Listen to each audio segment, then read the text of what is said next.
એક મોટા સમાચાર આજે ગાંધીનગરથી સામે આવ્યા કે જ્યાં સત્યાગ્રહ છાવણી ખાતે આમ આદમી પાર્ટીએ આજે વિરોધ પ્રદર્શન કર્યું. વિરોધ પ્રદર્શનનું કારણ નીટ પેપર લીક અને એ મુદ્દાઓ કે જેને લઈને દેશભરમાં સતત વિરોધ પ્રદર્શનો આપણે પાછલા દિવસોમાં જોયા છે.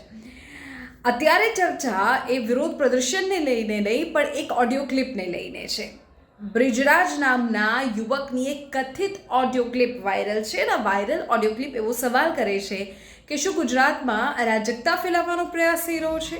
કારણ કે આ એ ઓડિયો ક્લિપ છે કે જેમાં હાર્દિક પટેલ પાર્ટ 2 કરવાનો ઉલ્લેખ છે.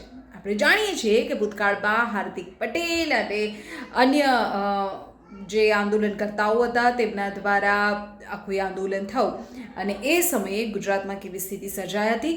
પથ્થરમારો અને બસ સ્ટોપ સળગાવવાનો પણ આ ઓડિયો ક્લિપમાં ઉલ્લેખ છે. એટલું જ નહીં, જિલ્લા વાઇઝ તોડફોડ કરવાનો પણ આ ઓડિયોમાં ઉલ્લેખ છે અને વિદ્યાર્થીઓને છાવણીમાં જ રાખવાની વ્યવસ્થા કરવાનો આ ક્લિપમાં ઉલ્લેખ છે. TV9 આ વાયરલ ઓડિયો ક્લિપની પુષ્ટિ નથી કરતું, પણ આ વાયરલ ઓડિયો ક્લિપ સવાલો અનેક સર્જે છે. આજે સવારે પોલીસે પ્રદર્શનકારીઓની અટકાયત પણ કરી હતી. હવે આ વાયરલ ઓડિયો ક્લિપ મુદ્દે આમ આદમી પાર્ટીની પ્રતિક્રિયા પણ સામે આવી છે. આમ આદમી પાર્ટી કે જે સત્યાગ્રહ છાવણી ખાતે આજે વિરોધ પ્રદર્શન કરી રહી હતી, તેમણે આ ઓડિયો ક્લિપને ફેક ગણાવી છે.